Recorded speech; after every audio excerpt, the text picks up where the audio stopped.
Estamos ao vivo na tela da TV Guarulhos. Me pegou de surpresa agora a produção. Meu Deus!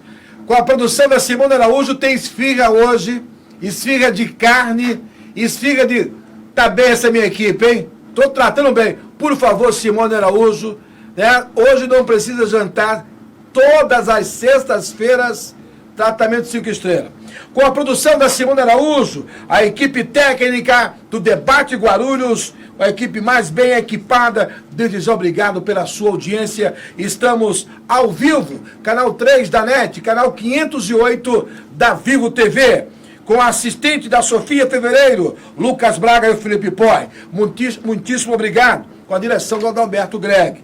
Você pode e deve me acompanhar nas redes sociais. Olha, o programa de hoje, recheado de informações. Eu vou apresentar o Major Luiz Humberto, que está lançando este livro aqui, que fala Programa Vizinhança Solidária, Polícia Comunitária e Mobilização Social no Estado de São Paulo. Boa noite, Major. Obrigado pela sua presença aqui com a gente. Muito boa noite. Boa noite, Gilmar. Boa noite a todos os espectadores e internautas. Gilmar Loredo, coordenador do Núcleo de Assuntos Governamentais do CIESP. Meu amigo, boa noite. Você está bem, meu irmão? Eu estou sempre bem. Boa noite, Geraldinho, meu grande amigo. Boa noite, Major. Acabei de conhecê-lo e já ganhei aqui uma edição especial.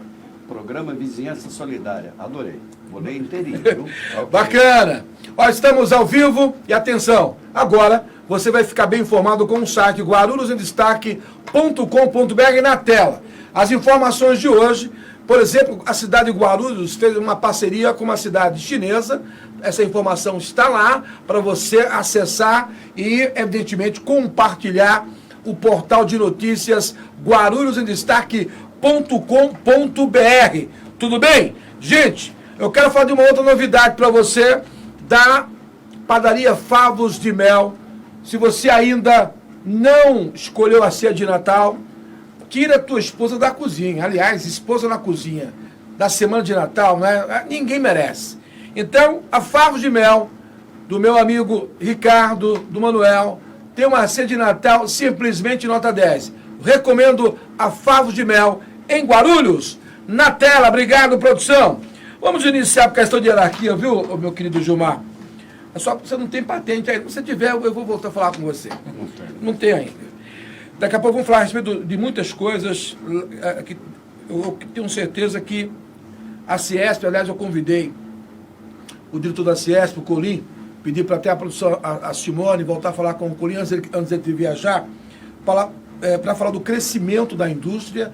São dados importantes, a indústria cresceu em Guarulhos. Vamos convidar o diretor da CIESP em Guarulhos. Major Luiz Humberto, por que do livro Programa Vizinhança Solidária? Antes, quanto tempo de Polícia Militar? 28 anos agora. 28 anos de Polícia Militar. O senhor está jovem ainda? Jovem, eu tenho 48 anos. É novo. Esse apresentador está com 5,9, a minha esposa costuma dizer que tem um cara de 18. Exagero. 19. 19, tá bom. Agora, Major, a gente sabe que hoje a questão da segurança, aliás, esse livro já se encontra em quais livrarias? Né? Sim, ele está sendo vendido pela Amazon, se encontra na Amazon, pela internet, é possível adquirir o livro, né? Uhum. E ele foi editado pela Biografia e, por enquanto, está pela Amazon. Né? A gente não fez uma tiragem tão grande para distribuir para livrarias de forma física, né? Então está sendo vendido pela internet, por enquanto. Olha aqui, no prefácio, eu gosto sempre de olhar o prefácio desse livro. Segurança Pública, Sensação de Segurança, Criminalidade e Prevenção no Contexto da Violência Urbana. Escrever sobre segurança pública é uma mistura de prazer e apreensão, pois o assunto deveria ser algo encerrado em si mesmo. Afinal, segurança pública é um dever do Estado, um direito e responsabilidade de todos nós cidadãos. Assim, se é uma responsabilidade, todos devem saber o que seja, pois como alguém pode ser responsável por algo que não conhece, Major? Vou parar por aqui nesse parágrafo e me chama a atenção, porque hoje quando se discute segurança, é comum a sociedade transferir a culpa para alguém, para o Estado. Eu comentei aqui essa semana, por exemplo, que é comum transferir a responsabilidade da educação para a escola. Não, a culpa não é minha. Eu deixei meu filho na escola, a responsabilidade pela educação... Não, está errado. Major, a ideia desse livro partiu da sua experiência como policial militar? Esse livro ele tem um histórico. Nós demoramos mais ou menos 1 ano e meio a 2 anos para poder decidir escrever. Nós somos em 6 autores. Essa parte que você leu, né, Geraldo? Posso chamar de você, né? Por favor, por favor. Essa parte que você leu é um texto do Coronel Telmo, que foi um dos mentores iniciais do programa Vizinhança Solidária em 2010, entre 2009 e 2010, na cidade de Santo André. E nesse livro ele conta um pouco dessa história, como que o programa começou a ser desenvolvido. Hoje, além de uma lei que trata do programa Vizinhança Solidária, nós temos aí diversos municípios que aplicam, né? Existem modelos de vizinhança solidária muito similares ao nosso programa, que foram levados para outros estados também. Uhum. E a ideia principal foi nós juntarmos em policiais, né, em oficiais de polícia que trabalham com vizinhança solidária, que têm experiência na atividade de desenvolver vizinhança solidária, e consolidarmos o livro, porque nós começamos a perceber que muitas pessoas tinham curiosidade em entender como funciona.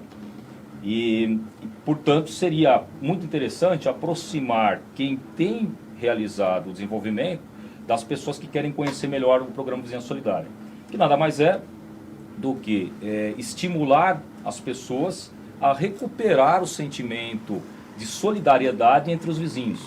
Verdade. Essa é a ideia principal. Uhum. Né? Porque a gente parte sempre da premissa de que a segurança ela é uma sensação. Então, muitas vezes, as pessoas elas acabam não se sentindo seguras, mesmo dentro de um ambiente seguro.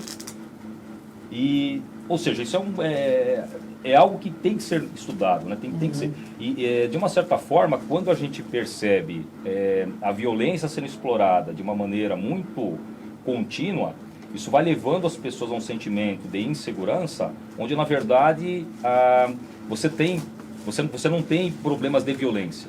Então, não existe uma ligação tão direta entre segurança e violência, uma vez que violência é algo concreto. Sim. E a segurança é um sentimento, é parte de uma sensação, realmente. Né? Uhum. E a ideia foi o quê? A ideia do Vizinhança Solidária é justamente a gente conseguir levar as pessoas a voltar a conversar. Então, a gente percebe, por exemplo, que muitas vezes as pessoas elas moram no mesmo prédio, e isso é muito comum em prédio. Sim, né? Sim. As pessoas moram no mesmo prédio e não conhecem o vizinho de apartamento. Isso é comum. E aí nós não estamos nem falando do vizinho do andar de cima e de baixo. É no mesmo andar. No mesmo andar. E a ideia do Vizinhança Solidária é justamente o quê? Fazer com que as pessoas recuperem esse sentimento de pertencimento do local onde moram, seja um bairro de residências, seja o prédio, né, onde eles residem, deve ter um sentimento de pertencimento, e automaticamente diminuir a sensação de solidão, melhorar a percepção de segurança e fazer com que um se importe com o outro. Né? Então essa que é a temática principal do livro. Olha só, eu tenho comentado aqui com os nossos convidados a questão desse aparelho que é uma ferramenta de trabalho excelente. Sim. Agora, tudo que você não sabe usar, você está trazendo um grande prejuízo para si mesmo.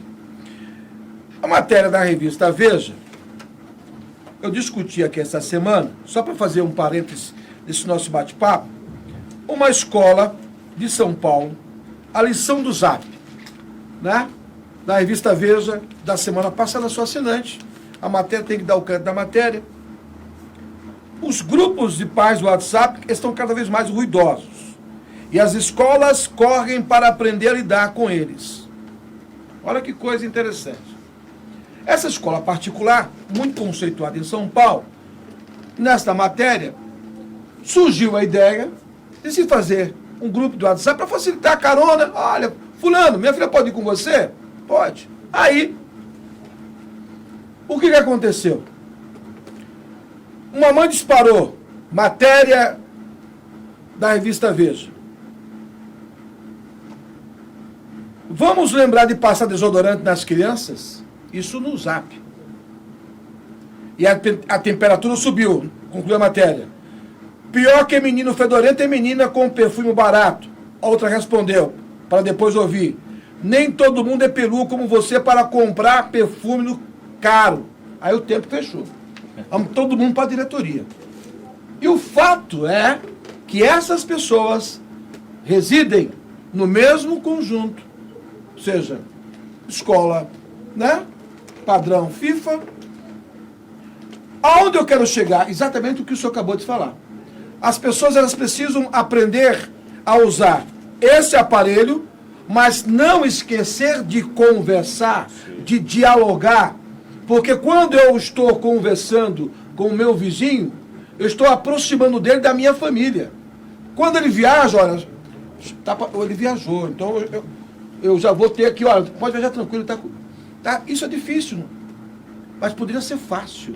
Sim. E só aproveitando o gancho, a questão do WhatsApp, mas poderia ser qualquer outra ferramenta de rede social. Eu tive uma experiência, por exemplo, até antes da vigência do WhatsApp ser uma ferramenta do nosso cotidiano. Eu utilizei a rede social Facebook também para poder dialogar de forma direta com as pessoas que residiam na área da companhia que eu comandei como capitão. E hoje o WhatsApp realmente é uma das ferramentas mais utilizadas, né? E o que nós fazemos? Por meio do programa Vizinhança Solidária, nós estimulamos que uma das pessoas que vai pertencer àquele grupo de Vizinhança Solidária, né, do programa Vizinhança Solidária, seja o tutor, e qualificamos o tutor para que ele possa exercer a liderança daquele grupo de pessoas. Bacana. Então, são estipuladas algumas regras, né? Para que as pessoas possam ali conviver dentro desse grupo. E esse grupo ele passa a existir especificamente para tratar assuntos da segurança, no sentido de que, no caso do policial, que normalmente tem um policial dentro do grupo, né, ou o tutor, ele recebe as informações do policial e ele passa dicas de prevenção primária, ou seja, sempre está lembrando as pessoas da necessidade de olhar melhor ali para ter certeza que fechou a porta da casa, que não deixou o carro aberto, coisas parecidas. E também a gente vai alertando sobre, por exemplo, agora período de compras. Então nós utilizamos as próprias orientações de prevenção que a Polícia Militar desenvolve para as pessoas que vão a grandes centros de compras popular. Nós jogamos esse grupo. Então nós pedimos que os tutores coloquem nos grupos as orientações básicas, essas que a gente observa na própria televisão, no próprio jornalismo, noticiando. Sim, né? sim. A questão das pessoas que vão viajar. Então, quais os cuidados que são importantes em termos aí de verificar a questão do veículo, se ele está em condições, desde a documentação, se o STEP está calibrado, porque tudo tem a ver com segurança. Sim, né? sim. E uma vez que a gente começa a estimular as pessoas a discutir essa questão de uma forma equilibrada, nós vamos conseguindo fazer com que as pessoas se sintam mais seguras, se sintam mais protegidas. Se cria, na verdade, uma espécie de uma rede protetiva. Então, e isso tem funcionado muito bem em diversos locais. Inclusive, uma das questões que a gente tem dentro do programa Vizinhança Solidária é a fixação da placa. Né? E aí no livro tem inclusive a fotografia, o desenho da placa padrão que a Polícia Militar desenvolveu, aonde nós temos lá o programa Vizinhança Solidária. No caso de necessidade, acione a Polícia Militar, o telefone da Polícia Militar, porque muitas vezes a pessoa esquece inclusive o telefone. Sim. Né? E essas placas, elas são colocadas normalmente nos postes das ruas que aderem ao programa Vizinhança Solidária, e faz com que as pessoas, além de ter esse sentimento de proteção, também se sintam mais confiáveis a partir do momento que observam a fixação, essas placas existentes nos postes das ruas. Né? Nos locais onde existe o programa Vizinhança Solidária, normalmente a gente acompanha a redução de índices criminais. Então a gente faz com que essa rede protetiva, que ela parte de uma sensação, ela também se efetive na prática, e a gente consegue demonstrar isso por meio das reduções de criminalidade que constam em alguns dos textos aqui dos nossos autores. Né? Porque aqui no livro nós temos o Coronel Telmo, que foi uma das pessoas que começou a desenvolver esse programa lá em Santo André, entre 2009 e 2010, mas nós temos o Major Reco, que quando capitão, na área da Zona Norte ali de São Paulo, Tremembé, Jaçanã, implementou mais de 200 grupos de vizinhança solidária. E aí é uma característica diferente já um pouco por exemplo, da região onde o Major Daniel, que é um dos outros autores, né, ele aplicou em Itaim Bibi.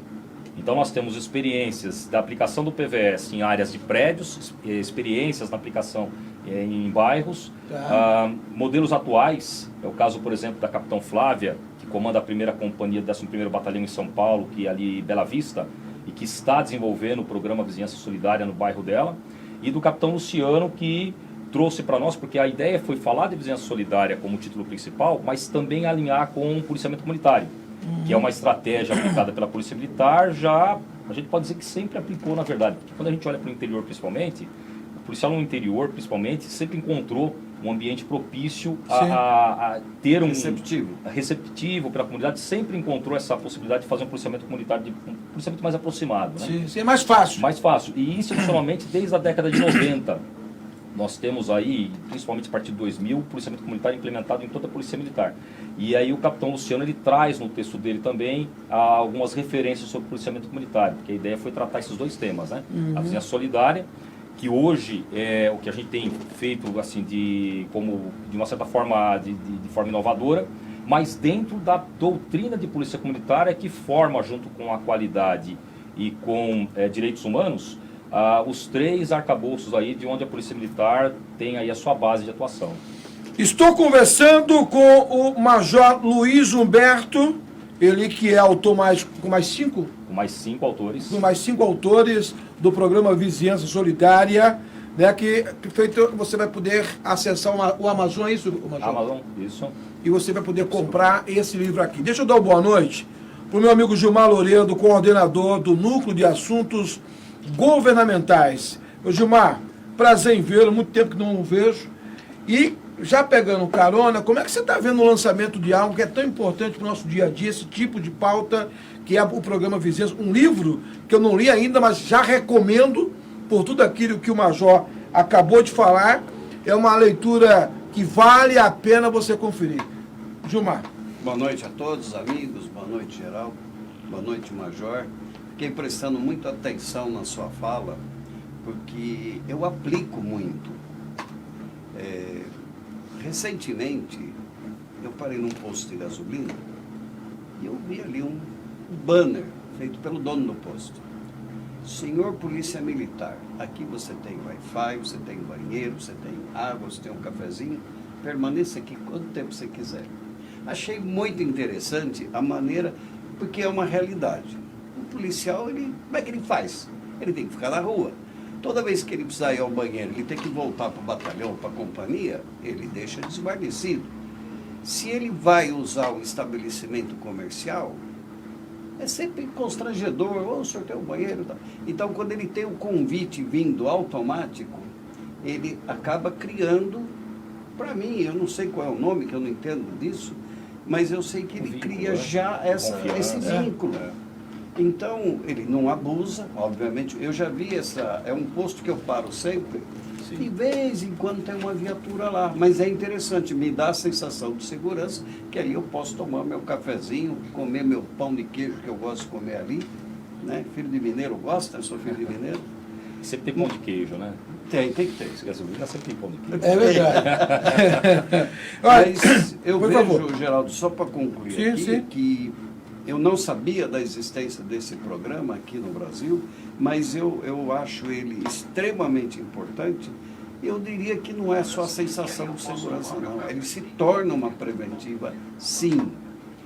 Eu vi aqui, até eu separei um item aqui, que, para quem se entenda, que não foi bem explicado, qualquer pessoa pode participar. Sim.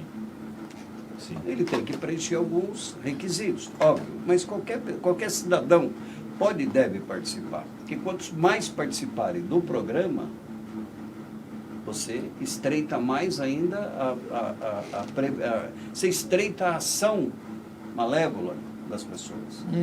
Né? E o que o senhor falou... Por favor, chame de você. Obrigado, Major. O que você falou, o vizinho não conversa com o vizinho do lado. É complicado. Eu moro num condomínio também, é um condomínio de casa, entende? E há 14 anos eu descobri recentemente, 6 meses, que eu tenho 4 policiais dentro do condomínio, ninguém sabia. Sim. Entende? Então, agora eu sei, todo mundo sabe, que eu conto para todo mundo. Eu sou meio complicado com essas coisas, mas sou amigo de todos. Sim. Legal. Ó, deixa eu mandar um abraço ao Guilherme Santos, entrando agora na rede Facebook, ao William Paneca, secretário da SD7, né? Ao professor Martil Rizzo, secretário adjunto, obrigado, e também ao presidente da Câmara, professor Jesus, acompanhando o debate, mandando um abraço para todos aqui, o presidente da Câmara Municipal de Guarulhos, o professor Jesus. Tem um outro parágrafo no livro, vou deixar você curioso, hein? Página 11, você não comprou ainda, hein? O que é de fato polícia comunitária? Você sabe? Se você tivesse comprado o livro, você ia me ajudar agora a ler. Mas eu vou te ajudar.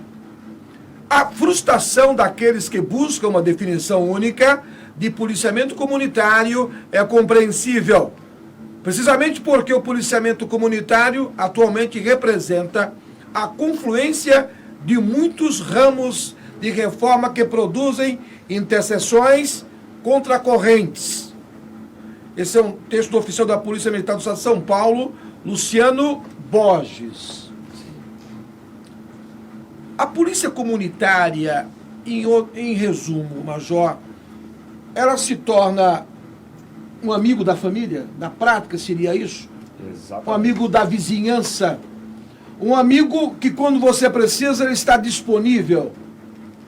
Exatamente. E veja que a ideia de polícia comunitária, que é o modelo adotado praticamente por todas as polícias do mundo, ela forma justamente esse tripé, a base, né, de sustentação da Polícia Militar de São Paulo e das polícias aqui, acho que do Brasil de uma forma geral. Não é algo simples, que é o que o texto traz, ou seja, não existe uma explicação única, mas seria uma forma de trabalhar de maneira aproximada com a sociedade, gerando esses vínculos de confiança, né, e possibilitando que a comunidade trabalhe em conjunto com a polícia. Eu me recordo agora, na época, Capitão Terra, hoje coronel já da reserva nosso, né? Ele trabalhava, eu fiz uma pesquisa em 2006, e ele trabalhava na Secretaria de Segurança Pública, na Coordenadoria dos Consegues. E uma das questões que ele me passou dentro desse trabalho de pesquisa que eu estava fazendo, ele disse que eles haviam percebido que existia um interesse muito grande na comunidade em participar das questões, não só de polícia, mas das questões da própria sociedade como voluntários, mas que não existia nada que pudesse agregar tantos voluntários o quanto existiam.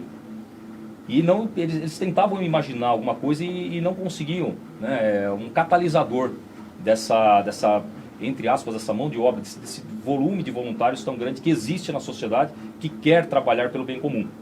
E não existia.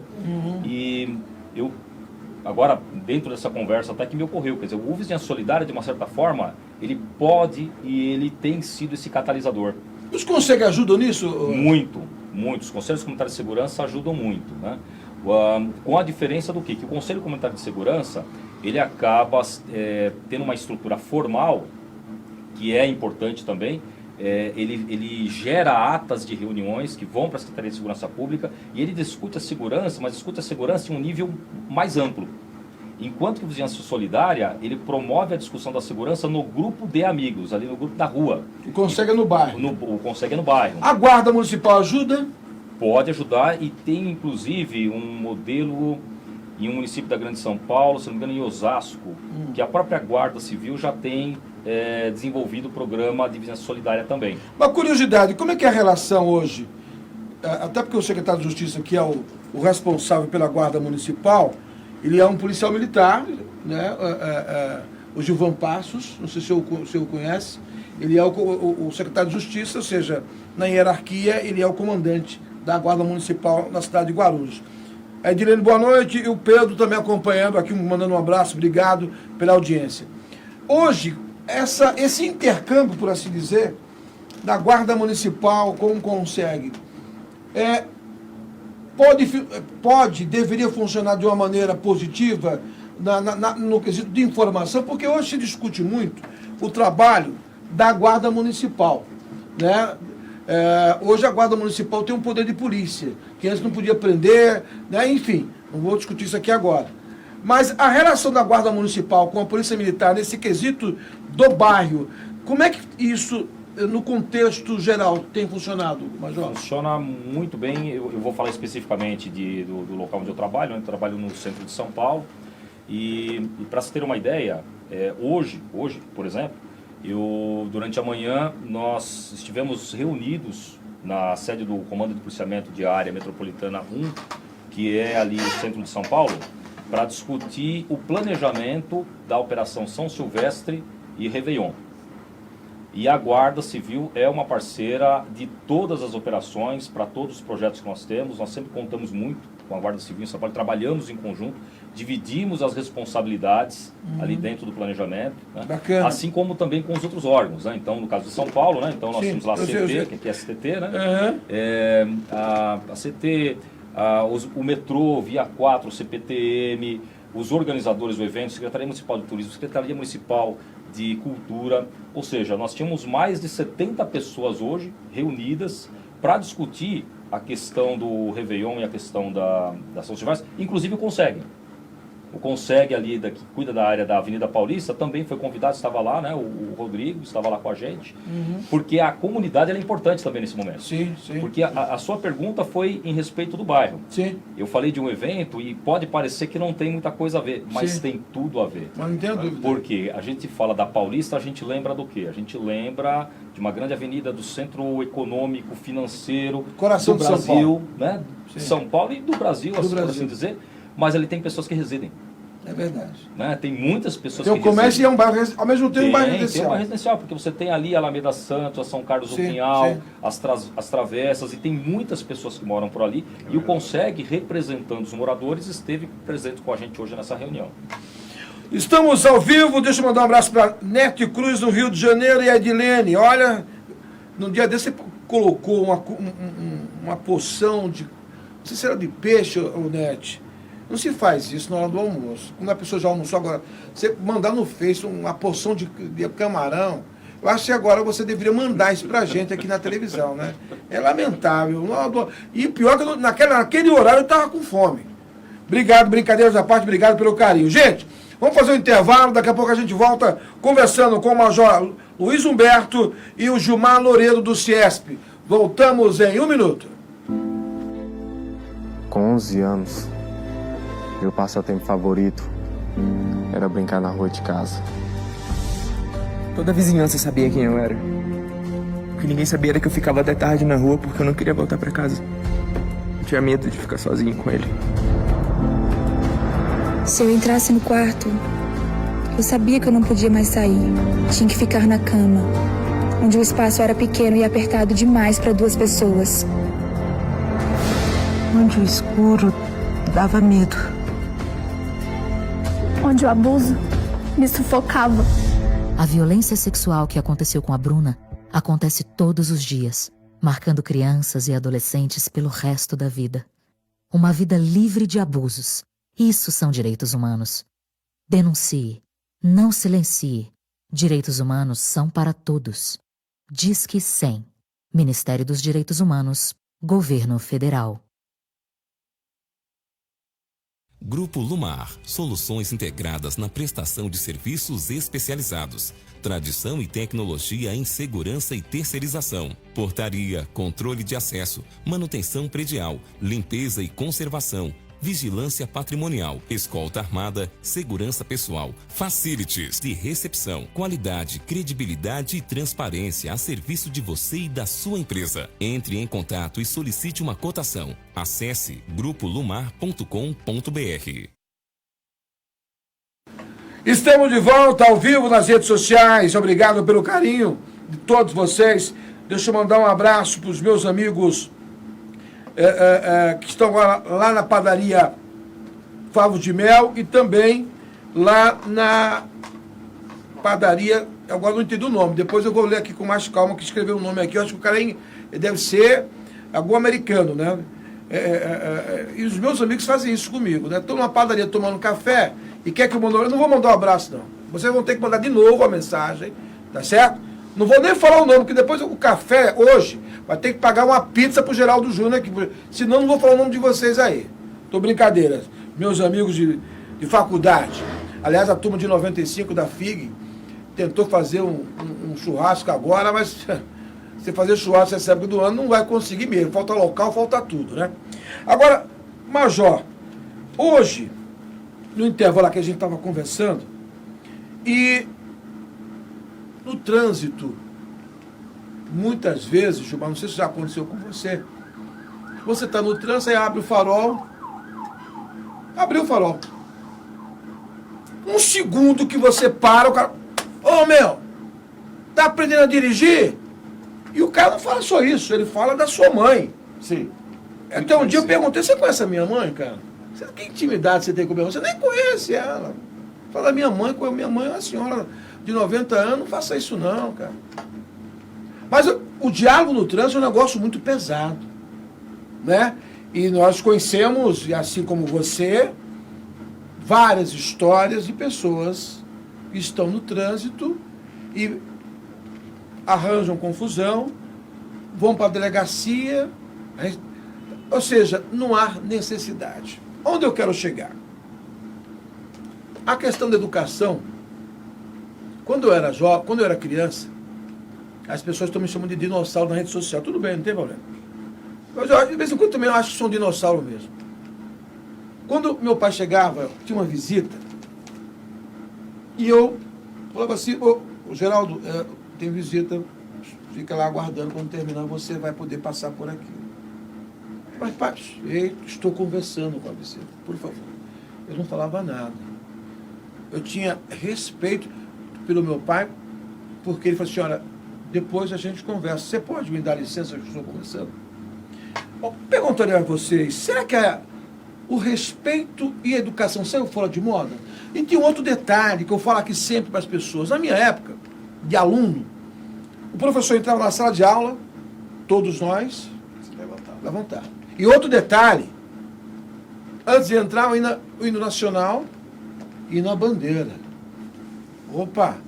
Aí, para minha surpresa, parece que o presidente mandou voltar na grade curricular, tiraram o SPB e a Organização Moral Civil. Aquilo que é pertinente, tiraram da base curricular. Major e Gilmar Loreto, é importante esse tipo de discussão, porque quando você não aprende a respeitar dentro da sua casa, a rua vai te ensinar diferente. É isso, Major? O que acontece é, dentro do meu modo de ver, Sim. que assim, a questão da cidadania, ela é muito importante. Né? Então, independente do nome que se dê, o SPB, antes, né, Organização Social e Política do Brasil, isso. Né? Cidadania, hoje, que é o nome que Tem também educação moral e cívica. Educação moral e cívica. O mais importante é recuperar isso dentro das famílias. Né? Então, assim, porque a gente acaba relegando a educação à escola. Né? E, na verdade, a escola, ela vai sim, vai levar o conhecimento, mas a questão da educação, ela tem que estar na família, ela tem que estar na base familiar. Né?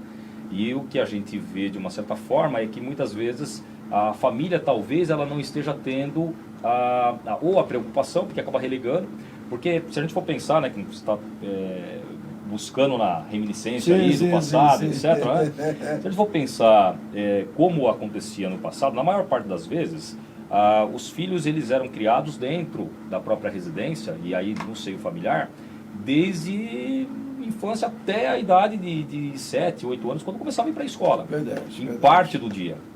Mas ele estava na escola, ele voltava para a família. Hoje, por uma questão de necessidade de trabalho e outras questões, as crianças elas acabam indo muito cedo para a escola, entre aspas, para a creche inicialmente, e passam muito tempo lá dentro. E aí, o pouco tempo que ficam com a família, às vezes a família não consegue ter aí o desprendimento para talvez passar essa bagagem de uma maneira mais profícua, né? E, infelizmente, isso é um fenômeno que vem acontecendo, né? Então, eu não sei exatamente como nós poderíamos recuperar essa questão. Mas, sem dúvida nenhuma, nós temos que repensar o próprio modelo, né? O próprio modelo que a gente está vivenciando hoje. Porque ele é muito diferente. Não adianta só a gente olhar para o passado e perceber a diferença. Temos que ajustar para a nossa realidade. Tentar ajustar para essa realidade hoje. Porque hoje seria impossível as famílias manterem a guarda da criança e só levá-las para a escola com 7 anos. Deixa eu falar do Umili Ritaco. Obrigado, meu querido, na rede social, o Patrick Mendes, sempre gentil, o grande Will, onde ele está. Aliás, ele estava semana passada em Fortaleza, né? Jericoacoara, alguma coisa assim, brincadeira. Grande abraço. Hoje, você é um cara que anda muito no trânsito da cidade de Guarulhos. Bastante. Né? São Paulo também. Então, hoje em Guarulhos, nós estamos pagando o preço de uma grande cidade, né? Que cresceu nessa pujança. Desordenadamente. Mas eu te pergunto hoje, te assusta a questão de segurança no trânsito? Muito. Muito. Eu vejo coisas que, eu falo, é um futuro candidato a ir morar no cemitério mais cedo. Porque como diz, a minha mãe é lembrada, eu lembro que eu tenho um pai também, pode xingar, e vai por aí afora. Porque quando alguém me ofende, eu falo obrigado e peço desculpa. Às vezes nem sei o que aconteceu, mas eu peço desculpa, porque eu acho que é assim que tem que ser. Eu queria fazer, eu não sou um educador, pelo amor de Deus, mas eu queria dar um pitaco aí. Eu me lembro, para quem não sabe, eu sou casado há 44 anos com a mesma mulher, importante citar isso, que é uma outra coisa que acabou com a família, né? Hoje tem pessoas aí que em 10 anos estão no 3º casamento, né? Então, eu sou pai e sou avô. E eu passei para os meus filhos o que eu ganhei do meu pai. Meu pai não tinha condições de me dar as coisas que eu queria. Meu pai era um policial também, viu? Mas o meu pai negociava, ele era um negociador. Tudo que eu queria, ele trocava comigo por algo que eu precisava fazer. Era o quê? Me traz uma nota boa que eu vou dar um jeito de dar a sua bicicleta. E assim foi. E muitas vezes eu trazia nota boa e não ganhava a bicicleta porque o salário não deu.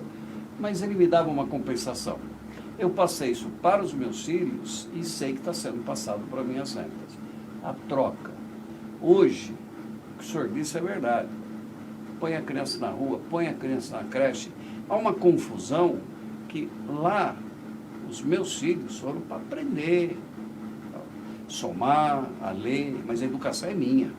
Não é obrigação de professor. Eu acho isso sacanagem.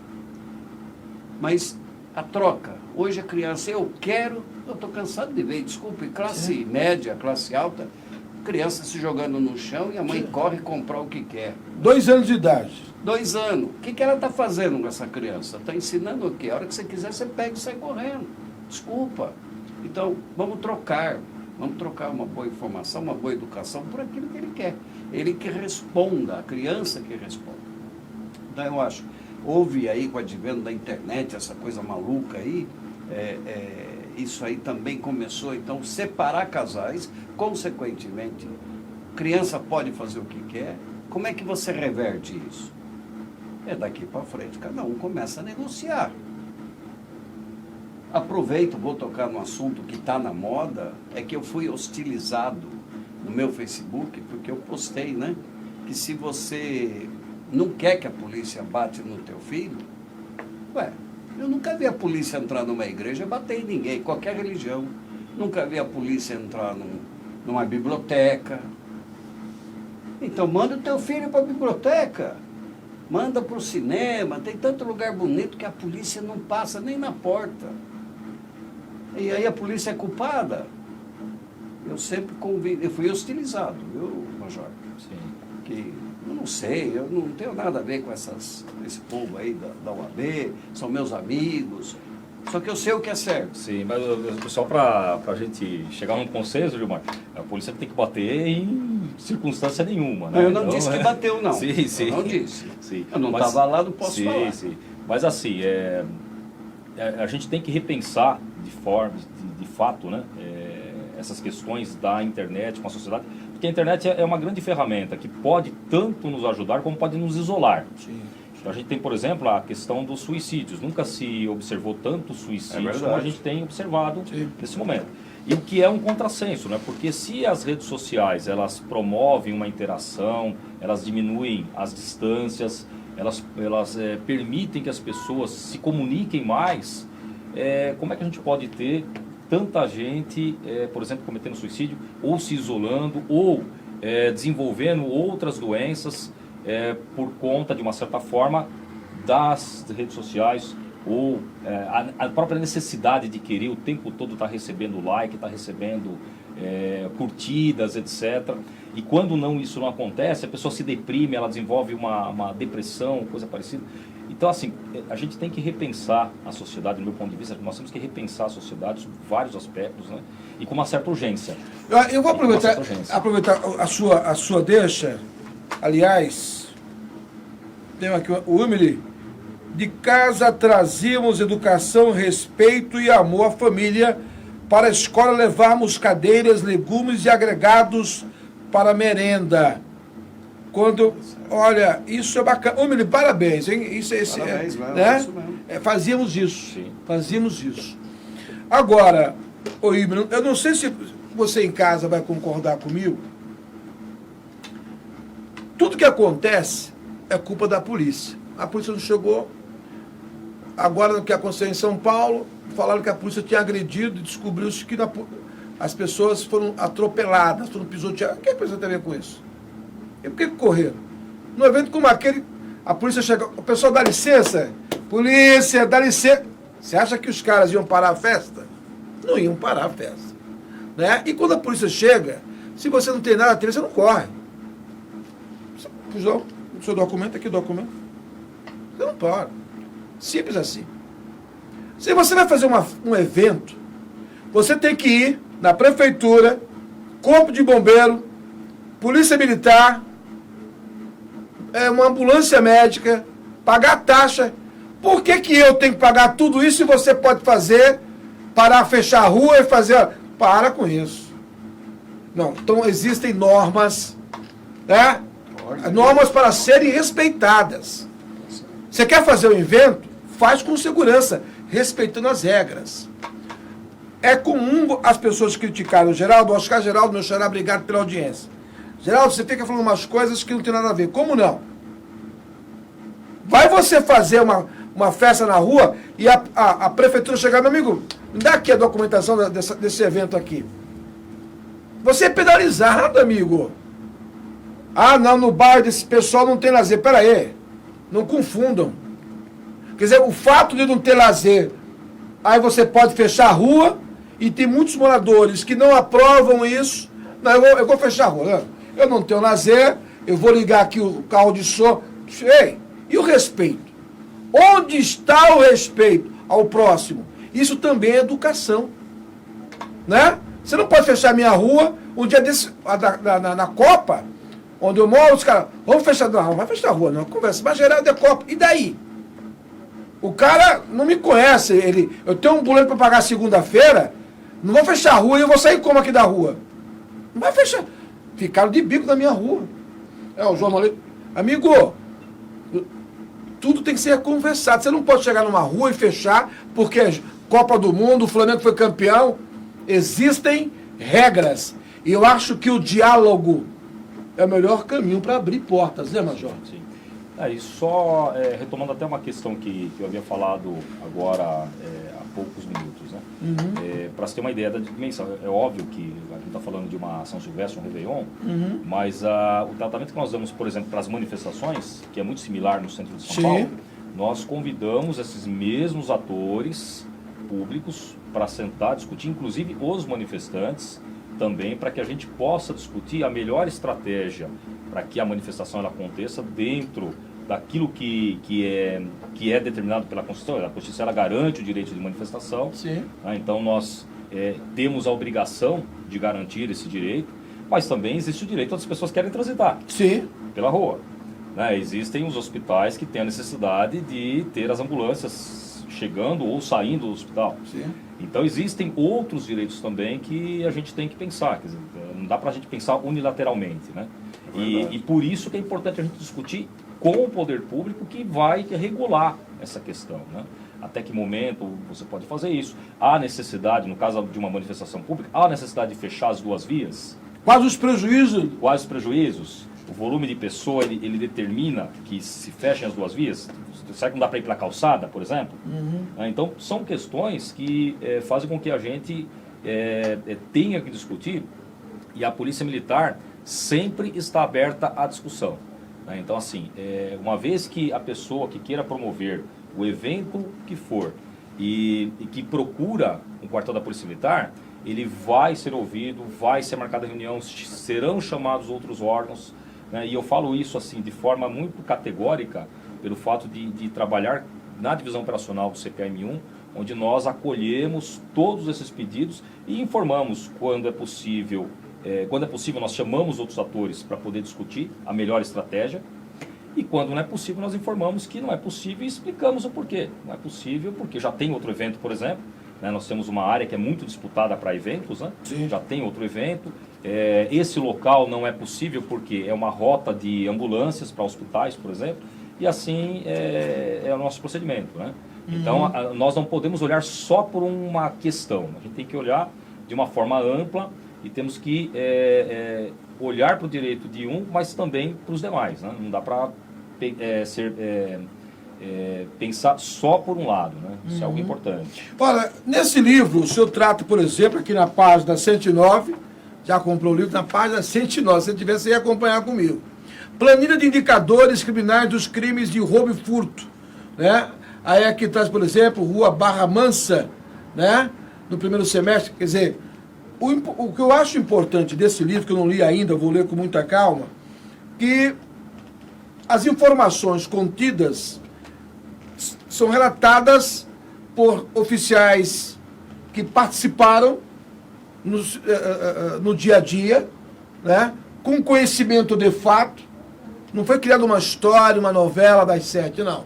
São fatos do seu dia a dia, é isso, Major? Sim, é isso. E 4 dos textos que nós temos no livro, eles são reduções, são artigos, né, de monografias que foram escritas no programa de mestrado profissional da Polícia Militar. A Polícia Militar, ela tem um programa de mestrado e doutorado profissional.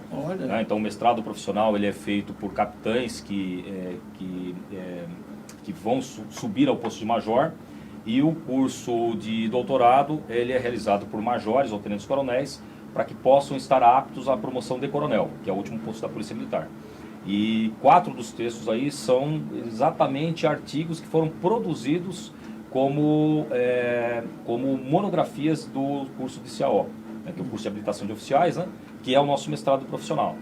Então, assim, são na verdade produtos de estudos de um ano e meio, de oficiais que trabalharam dentro dessa área e que relataram, né, após esse período da pesquisa, as suas monografias e conseguiram reduzir, porque senão ficaria muito extenso, né? Sim. Reduziram para 20, 25 páginas para que a gente pudesse aí fazer um compilado. Por isso que demorou aí praticamente de 1 ano e meio para a gente conseguir fechar esse livro, né? Deixa eu falar com o Roberto e também o Cid Novaes acompanhando pela rede social. A você são muitas pessoas, não dá para falar o nome de todo mundo. Agora, chegou uma época no Brasil que as famílias tinham orgulho de dizer, olha, o meu filho, ele é médico, o meu filho é policial militar, o meu filho é um professor.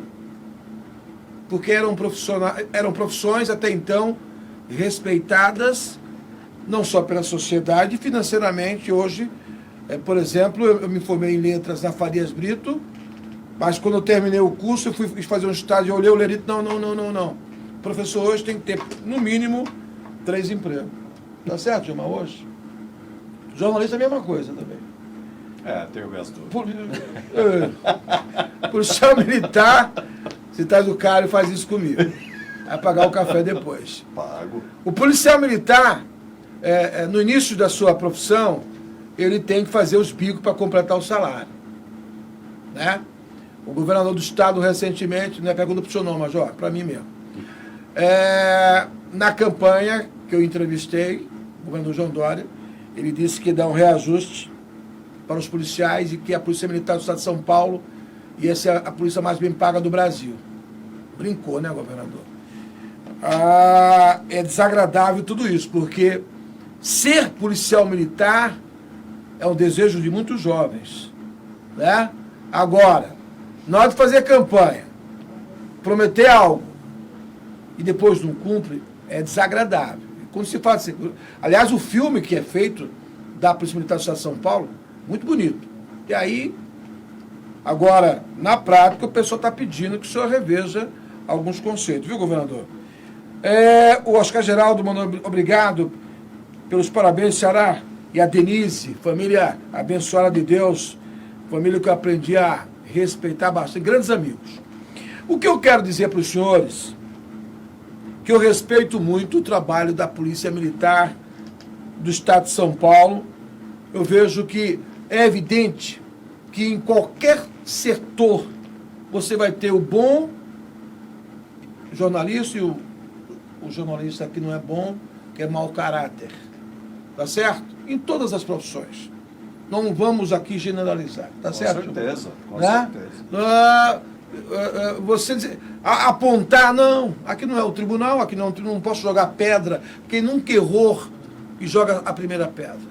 Né? Gilmar, como é que você vê hoje o trabalho da Polícia Militar no Estado de São Paulo? Sou fã. Você sabe que eu sou empresário, tenho uma empresa na área de consultoria, trato de licenciamento, desde licenciamento ambiental. Então eu tenho uma ligação muito grande com os meios ambientais, e aí tem a Polícia Militar. Trabalho também com alta vistoria do Corpo de Bombeiro, e aí, de novo, me remete. Mas a minha área de lazer é fazer trilha de jipe, fazer viagem, expedições nacional, internacional. E no nosso meio nós temos, graças a Deus, vários policiais militares que podem fazer isso também. Então, há uma convivência. Eu lembro até de um fato uma vez, que na época o 31 era comandado pelo coronel Belucci, já reformado. Conheceu ele? Conheço. O homem dos cachorrinhos. Sim, fantástico, sim, excelente fantástico. pessoa. E uma vez eu reclamei com ele que não estava dando mais para a gente sair aqui pela Cantareira, porque chegava de manhã, tinha um monte de carro, como é que fala? Carro depenado, incendiado. Sim. E eu cheguei abandonados, né? E eu cheguei a presenciar o pessoal descartando, e aquilo perigoso, os caras armados e tudo. Aí traçamos um plano, muito distante, mas que lembra, né? Ele falou, você vai fazer o seguinte, toda vez que você for, você me avisa antes. Leva junto os policiais, porque onde você vai, eu não tenho viatura para ir. E o bandido que vai descartar, ele sabe disso. Ele vai com um caminhão, ele vai com um equipamento que chega onde minhas viaturas não vão. Não é que deu certo isso? Acabaram os descartes. É lógico que era uma ação que a gente fazia para a Polícia Militar observar, não agir. E depois, quando nós não estávamos, eles agiram e conseguiu acabar com esse tipo de coisa. Então, remeteu de novo à solidariedade. Foi uma solidariedade. Então, eu tenho muito carinho, porque todas as vezes em que eu precisei, não para mim, mas pelos outros, eu sempre fui muito bem atendido. É óbvio que quando você chama uma guarnição, nem sempre ela está parada ali te esperando. Sim. Ela tem outros atendimentos. Aí vem de conta essa história que você acabou de falar do trânsito, que o cara arruma confusão e vai lá para a delegacia, está tomando o tempo de todo mundo, está dando despesa para todo mundo e não vai dar em nada, e o policial está lá parado, porque é um flagrante, um bateu no outro, e coisa séria acontecendo. Então, eu repito, respeito muito, claro que lá dentro tem, ainda mais, em quantos mil somos hoje no estado de São Paulo? 85 mil policiais no estado de São Paulo. Falar que lá não tem nenhum que anda meio torto, claro que tem. Sim. Mas isso é algo importante também da gente dizer, né? O nosso setor de corregedoria, ele trabalha muito forte. E se a gente for olhar no setor público, eu tenho certeza de que não existe nenhum outro órgão público com um percentual de afastamento tenho certeza de servidores, né? Vamos tratar com servidores. Não existe nenhum outro setor público que demite tantos servidores públicos como acontece na Polícia Militar. Eu tenho certeza disso, Major, que você está falando. Essa preocupação com a depuração interna, né? E isso pensando o quê? Num melhor atendimento. É óbvio que com 85 mil servidores, nós erramos. Né? E erramos, não é tão pouco. Né? Nós erramos. Sim, é tudo proporcional. Mas, porque é proporcional. Mas nenhum outro setor público, isso eu tenho certeza, não vai ter um processo de depuração tão forte como é o nosso caso na Polícia Militar. Major, eu quero parabenizar o seu livro e dos seus colegas. O senhor repete aonde encontrar, por favor? Sim, pelo site da Amazon é possível as pessoas que queiram, né, adquirir, fazer a compra pela internet, né? Seria a forma mais fácil. Hoje nós ainda não temos aí nas livrarias, por conta de que há necessidade de uma procura maior. Sim, então, sim. De acordo com a procura, havendo uma procura maior, possivelmente ele deve também para as grandes livrarias aí, para ser vendido de forma física, diretamente nas prateleiras, né? Por enquanto, só pela internet, pelo site da Amazon, fazendo a pesquisa na barra jogando o nome do livro na barra de pesquisa do Google, já consegue facilmente localizar o site, a plataforma de venda. Programa Vizinhança Solidária, esse livro que eu recomendo, livro de cabeceira para você ler, né, e aprender, porque são lições importantes para o seu dia a dia. Major Luiz Humberto, da Polícia Militar do Estado de São Paulo, muitíssimo obrigado, do Comando de Policiamento de Área Metropolitano 1, né? Parabéns pelos o livro e mande um abraço pelos seus colegas, e aqui fica sempre o espaço para a gente voltar a discutir, porque um programa só é muito pouco. Muito obrigado pela sua entrevista. Tá ok, muito obrigado e uma boa noite a todos. Né? Tá certo. Gilmar Loreto, que me ajudou, fazia tempo que a gente não conversava. É verdade. Você veio para brilhantar essa discussão, muitíssimo obrigado, prazer em vê-lo, meu irmão. Eu que agradeço aqui a oportunidade, Geraldo, de ter me chamado. E mais do que isso, do presente que eu ganhei, Sim. Faço questão de mostrar, ganhei, estou levando aqui, do meu novo amigo, Sim. Major, que o pouco que eu li aqui, eu recomendo. Vale a pena. Não sei quanto custa não, porque eu ganhei. Mas eu com certeza vou adquirir alguns exemplares para premiar algumas pessoas que merecem ver isso. Bacana. Aqui já virou mérito. Muito bom, deixa eu mandar um abraço para essa rapaziada aqui de hoje, o Pedro, o Emily, né? Rapidamente aqui o Oscar Geraldo, o Cid de Novaes, o Roberto, o Sávio, o Murilo, a Liliane Madeira e o Marcondes. Gente, são muita gente. Muitíssimo obrigado você da rede social, com a produção da Simone Araújo, a equipe técnica Lucas Braga e Felipe Poi, com a assistente de produção da Sofia Fevereiro e a direção do Adalberto Greg. Eu, Geraldo Júnior, agradeço a sua audiência. Voltamos na segunda-feira, sempre com uma informação privilegiada para você. Porque aqui na TV Guarulhos, o jornalismo é levado a sério. Boa noite.